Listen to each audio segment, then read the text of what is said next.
আকাশবাণী কলকাতা স্থানীয় সংবাদ পড়ছি সুদীপ বসু। প্রথমে বিশেষ বিশেষ খবর। আবাস যোজনা প্রকল্পে আগামী মঙ্গলবার থেকে রাজ্য সরকার উপভোক্তাদের অ্যাকাউন্টে টাকা পাঠানোর কাজ শুরু করছে।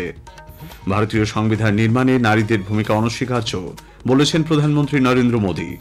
সংবিধানের ৭৫ বছরের গৌরবময় যাত্রাপথ নিয়ে লোকসভার বিশেষ আলোচনায় প্রধানমন্ত্রী আজ বক্তব্য রাখেন। আরজিকর মেডিকেল কলেজে চিকিৎসক পড়ুয়ার জন্য ন্যায় বিচারের দাবিতে ফের পথে নেমেছেন চিকিৎসক থেকে শুরু করে সাধারণ মানুষ। আধার কার্ডে তথ্য অনলাইনে বিনামূল্যে আপডেট করার মেয়াদ কেন্দ্রীয় সরকার ফের বাড়িয়েছে। শুষ্ক উত্তরে হাওয়া প্রবেশ করায় রাজ্যে আগামী কয়েকদিন জাঁকিয়ে শীত অনুভূত হবে বলে জানিয়েছে আবহাওয়া দপ্তর। আইএসএল ফুটবলে যুব ভারতী ক্রীড়াঙ্গনে মোহনবাগান সুপার জায়ান্ট কেরালা ব্লাস্টার্সের মুখোমুখি হয়েছে। আসছি বিস্তারিত সংবাদে। আবাস যোজনা প্রকল্পের উপভোক্তারা মঙ্গলবার থেকে নিজেদের অ্যাকাউন্টে টাকা পাবেন। ওই দিন বিকেলে মুখ্যমন্ত্রীর উপস্থিতিতে আনুষ্ঠানিকভাবে টাকা পাঠানোর কাজ শুরু হচ্ছে। বাংলার বাড়ি নামে এই প্রকল্পে ১২ লক্ষ উপভোক্তার কাছে প্রথম কিস্তির টাকা সরাসরি তাদের ব্যাংক অ্যাকাউন্টে পৌঁছে দেওয়া হবে। রাজ্য সরকারের নিজস্ব তহবিল থেকেই এই টাকা দেওয়া হবে বলে নবান্নে প্রশাসনিক সূত্রে জানা গেছে। সাম্প্রতিক ট্যাব কেলেঙ্কারির কথা মাথায় রেখে বিশেষ সতর্কতা অবলম্বন করা হচ্ছে। আধারের ইউনিক কোড ব্যাংক অ্যাকাউন্টের সঙ্গে সংযুক্ত না থাকলে উপভোক্তারা কিস্তির টাকা পাবেন না। সে কারণে গ্রামে গ্রামে বিশেষ শিবির খুলে আবাসের তালিকায় নাম থাকা উপভোক্তাদের বায়োমেট্রিক তথ্য নথিভুক্ত করা হচ্ছে। এছাড়া আবাসের তালিকা নিয়ে যাতে কোনো প্রশ্ন না ওঠে সেজন্য রাজ্য সরকার প্রত্যেক উপভোক্তাকে একটি করে অনন্য পরিচয়পত্র দেওয়ার পরিকল্পনা নিয়েছে। আবাস প্রাপকদের চূড়ান্ত তালিকা প্রত্যেক ব্লকের সমষ্টি উন্নয়ন আধিকারিকদের দপ্তরে টাঙিয়ে রাখা হবে। বাংলার আবাস যোজনা নিয়ে গ্রাম সভার বৈঠক চলাকালীন কোচবিহারের দিনহাটার ওখরাবাড়ি গ্রাম পঞ্চায়েতের চেয়ার টেবিল ভাঙচুরের অভিযোগ উঠেছে। গ্রাম পঞ্চায়েত অফিসে আটকে রাখা হয় দিনহাটা ১ নম্বর ব্লকের আধিকারিকদের। স্থানীয়দের অভিযোগ, আবাস যোজনায় অনেক যোগ্য ব্যক্তি ঘর পাননি, অথচ অযোগ্যদের নাম তালিকায় রয়েছে। পরিস্থিতি নিয়ন্ত্রণে আনতে বিরাট পুলিশ বাহিনী সেখানে যায়, আধিকারিকদের উদ্ধার করে বের করে নিয়ে যাওয়া হয়। প্রধানমন্ত্রী নরেন্দ্র মোদী বলেছেন, ভারতীয় সংবিধান নির্মাণে নারীদের ভূমিকা অনস্বীকার্য। সংবিধানের ৭৫ বছরের গৌরবময় যাত্রাপথ নিয়ে লোকসভার বিশেষ আলোচনায় প্রধানমন্ত্রী আজ বক্তব্য রাখেন। তিনি বলেন, বিভিন্ন ক্ষেত্রের ১৫ জন নারীর ভাবনা প্রতিফলিত হয়েছে সংবিধানের রূপরেখা তৈরিতে। শ্রী মোদী অন্যান্য দেশের সঙ্গে তুলনা টেনে বলেছেন, ভারতীয় গণতন্ত্রের প্রথম থেকেই মহিলাদের ভোটাধিকার সুনিশ্চিত করা হয়েছে। প্রধানমন্ত্রী ভারতীয় গণতন্ত্রকে গণতন্ত্রের জননী বলে উল্লেখ করেছেন। भारत का लोकतंत्र, भारत का गणतांत्रिक अतीत बहुत ही समृद्ध रहा है, विश्व के लिए प्रेरक रहा है। भारत आज मदर ऑफ डेमोक्रेसी के रूप में जाना जाता है। हम सिर्फ विशाल लोकतंत्र है इतना नहीं, हम लोकतंत्र की जननी है। এর আগে আজ আলোচনায় অংশ নিয়ে সংসদ বিষয়ক মন্ত্রী কিরেন রিজিজু সংবিধান প্রণয়নে ডক্টর ভীমরাও আম্বেদকরের অবদানকে স্মরণ করেন। আলোচনায় অংশ নিয়ে ডিএমকের এ রাজা গণতন্ত্র, আইনের শাসন, ধর্মনিরপেক্ষতা এবং সমতার বিষয়টি উত্থাপন করেন। বিরোধী দলের নেতা কংগ্রেসের রাহুল গান্ধী বিজেপির বিরুদ্ধে সংবিধানকে দুর্বল করার অভিযোগ এনেছেন। তিনি বেকারত্ব, অগ্নিবীর স্কিম, পুঁজিবাদ এবং কৃষক ও নারীদের বিরুদ্ধে কথিত অত্যাচারের বিষয়গুলি উত্থাপন করেন। লোকসভায় বিষয়টি নিয়ে এখনও আলোচনা চলছে বলে জানা গেছে। আরজিকর মেডিকেল কলেজে চিকিৎসক পড়ুয়া ধর্ষণ ও খুনের ঘটনায় হাসপাতালের প্রাক্তন অধ্যক্ষ সন্দীপ ঘোষ এবং টালা থানার ওসি অভিজিৎ মণ্ডলের জামিনের প্রতিবাদে শহরের বিভিন্ন এলাকায় ফের পথে নেমেছেন প্রতিবাদী মানুষ ও চিকিৎসকরা। প্রদেশ কংগ্রেসের পক্ষ থেকে নিজাম প্যালেসের সামনে আজ সকালে বিক্ষোভ দেখানো হয়। পুলিশ ব্যারিকেড দিয়ে মিছিল ঠেকাতে গেলে শুরু হয় ধস্তাধস্তি। পথেই বসে পড়েন কংগ্রেস কর্মী সমর্থকরা। ৯০ দিনেও কেন্দ্রীয় এজেন্সি চার্জশিট কেন দিতে পারল না, সেই প্রশ্ন তুলেছেন প্রদেশ কংগ্রেস সভাপতি Shubhankar Sarkar. Setting central government and state government এর সেটিং ফুললি নেক্সাস। এ যে ভাজপা, তার মানে বিজেপি এবং তৃণমূলের যে লড়াই দেখেন, এটা নাটক, এটা ফুললি ড্রামা। বিচারের নামে প্রহসনের অভিযোগ তুলে বাম ছাত্র সংগঠন এসএফআই আজ কলেজ স্ট্রিটে বিক্ষোভ কর্মসূচির আয়োজন করে। প্রয়োজনে বিচারের দাবিতে রাজপথ স্তব্ধ করে দেওয়ারও হুঁশিয়ারি দেওয়া হয় এসএফআই এর পক্ষ থেকে।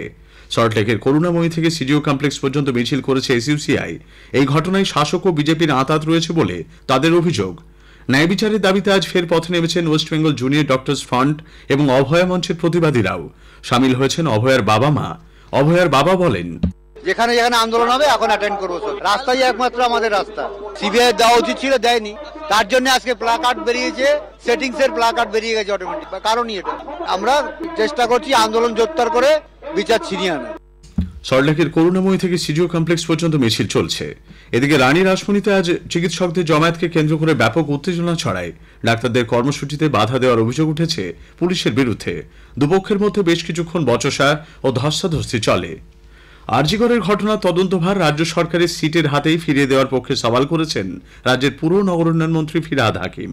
আজ সাংবাদিকদের কাছে তিনি বলেন, আরজিকরের ঘটনাকে রাজনৈতিক রং দেওয়ার চেষ্টা করা হয়েছে। আমার মনে হয় যে সেই পরিবারকে এবং যারা গেছিলেন কোর্টে তাদের বলা উচিত যে এটা রাজ্য ইনভেস্টিগেশনের এজেন্সি, সেটা সিআইডি হতে পারে বা ডিডি হতে পারে, যে যেটা সিট গঠন করে যে তার হাতে এটা ফিরিয়ে দেওয়া। তার কারণ যদি সিট গঠন করে মুখ্যমন্ত্রীর প্রশাসন 60 দিনে দিতে পারে, তাহলে রাজ্য পুলিশ বা কলকাতা পুলিশের যে 4 দিনের ইনভেস্টিগেশন তার উপরে আর কিছু পেল না। আরজিকরের ঘটনায় সিবিআই তদন্তে মানুষ আস্থা হারাচ্ছেন বলে মন্তব্য করেছেন বর্ষিয়ার কংগ্রেস নেতা প্রাক্তন সাংসদ অধীর রঞ্জন চৌধুরী। সিবিআই এবং এই অপরাধের যে বিরোধিতার তীব্রতা, যা আইনি মোকাবেলা করবার যে সমস্ত ব্যবস্থা, সেটা কলকাতা হাইকোর্ট থেকে চলে গেল, তার ফোকাস উঠে সুপ্রিম কোর্টে, এবং তারপর থেকেই আমরা দেখতে পেলাম যেন সমস্ত কিছু একটু অগোছালো হতে আরম্ভ করলো এবং মানুষের মধ্যে সন্দেহ প্রকাশ পেতে আরম্ভ করলো। আমাদের সংবাদ শোনা যাচ্ছে ইউটিউব চ্যানেল আকাশবাণী সংবাদ বাংলা, ফেসবুক ও ইনস্টাগ্রাম আকাশবাণী সংবাদ কলকাতা এবং এক্স হ্যান্ডেল AIR নিউজ কলকাতাতে। স্থানীয় সংবাদ শুনছেন আকাশবাণী কলকাতা কেন্দ্র থেকে। এখন বিজ্ঞাপন। আলু চাষে সুস্থ সবল গাছ পেতে পাতার যত্ন নিন বায়ারের এন্ট্রাকল দিয়ে। এর আয়নিত জিঙ্ক পাতাকে রাখে সবুজ। প্রথম 5 সপ্তাহ এন্ট্রাকল 2 বার প্রয়োগ করুন, কেননা স্বাস্থ্যকর পাতায় ভালো ফলনের হাতিয়ার।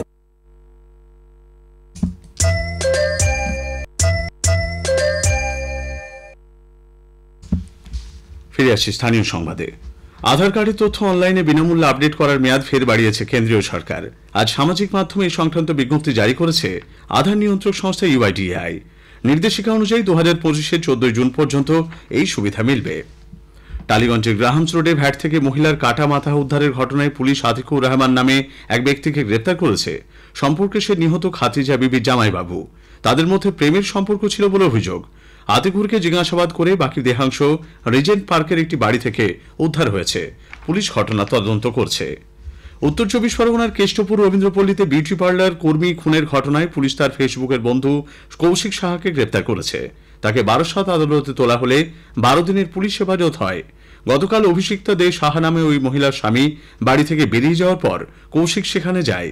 তুমুল বাকবিতণ্ডার মাঝেই গলায় ওড়না পেঁচিয়ে অভিষিক্তাকে খুন করা হয় বলে জানা গেছে। শুষ্ক উত্তরের হাওয়া অবাধে রাজ্যে প্রবেশ করায় চলতি সপ্তাহের প্রথম দিক থেকেই ধাপে ধাপে রাজ্যে পারদ পতন অব্যাহত। দার্জিলিংয়ের তাপমাত্রা 4.4 ডিগ্রি সেলসিয়াস রেকর্ড করা হয়েছে। অন্যদিকে পশ্চিমের জেলাগুলিতেও তাপমাত্রা কমেছে অনেকটাই। পুরুলিয়ায় আজ তাপমাত্রা স্বাভাবিকের 5.1 ডিগ্রি কম 7.9 ডিগ্রি সেলসিয়াস রেকর্ড করা হয়। ঝাড়গ্রামে তাপমাত্রা ছিল 8.5 ডিগ্রি সেলসিয়াস। আগামীকালও পুরুলিয়া, পশ্চিম বর্ধমান ও বীরভূমে শৈত্যপ্রবাহের সতর্কতা রয়েছে। পশ্চিমবঙ্গ খাদি ও গ্রামীণ শিল্প পর্ষদ আয়োজিত খাদি মেলা আজ শুরু হয়েছে। দক্ষিণ কলকাতার EDF মাঠে মেলার উদ্বোধন করেন কৃষিমন্ত্রী শোভনদেব চট্টোপাধ্যায়। 5ই জানুয়ারি পর্যন্ত প্রতিদিন দুপুর 1টা থেকে রাত 9টা পর্যন্ত মেলা চলবে। পাঁশকুড়া বনমালী কলেজে দ্বিতীয় সমাবর্তন উৎসবের সূচনা হয়েছে। কলেজের শহীদ মাতঙ্গিনী প্রাঙ্গণে প্রদীপ জ্বালিয়ে আনুষ্ঠানিক উদ্বোধন করেন বিদ্যাসাগর বিশ্ববিদ্যালয়ের উপাচার্য অধ্যাপক ডক্টর সুশান্ত কুমার চক্রবর্তী। প্রধান অতিথি হিসেবে উপস্থিত ছিলেন ইউজিসির পূর্বাঞ্চলীয় দপ্তরের প্রাক্তন সচিব অধ্যাপক ডক্টর রত্নাবলী বন্দ্যোপাধ্যায়। অনুষ্ঠান মঞ্চ থেকে 2023 শিক্ষাবর্ষে স্নাতক ও স্নাতকোত্তর স্তরের পড়ুয়াদের শংসাপত্র দেওয়া হয়। যুব ভারতী ক্রীড়াঙ্গনে আজ ISL ফুটবলের মোহনবাগান সুপার জায়ান্ট এবং কেরালা ব্লাস্টার্সের খেলা চলছে। একটু আগে পাওয়া খবরে জানা গেছে খেলা গোলশূন্য। 78তম জাতীয় ফুটবল সন্তোষ ট্রফির মূল পর্বের প্রতিযোগিতা আজ তেলেঙ্গানায় শুরু হয়েছে। 32 বারের বিজয়ী বাংলাদেশ গ্রুপের ম্যাচে জম্মু কাশ্মীরের বিরুদ্ধে খেলছে। শেষ করার আগে স্থানীয় সংবাদের বিশেষ কিছু অংশ আরও একবার। আবাস যোজনা প্রকল্পে আগামী মঙ্গলবার থেকে রাজ্য সরকার উপভোক্তাদের অ্যাকাউন্টে টাকা পাঠানোর কাজ শুরু করছে। ভারতীয় সংবিধান নির্মাণে নারীদের ভূমিকা অনস্বীকার্য বলেছেন প্রধানমন্ত্রী নরেন্দ্র মোদী। আরজিকর মেডিকেল কলেজে চিকিৎসক পড়ুয়ার জন্য ন্যায় বিচারের দাবিতে ফের পথে নেমেছেন চিকিৎসক থেকে শুরু করে সাধারণ মানুষ। স্থানীয় সংবাদ শেষ হলো, এরপর শুনবেন খেলার খবর রাত 8:10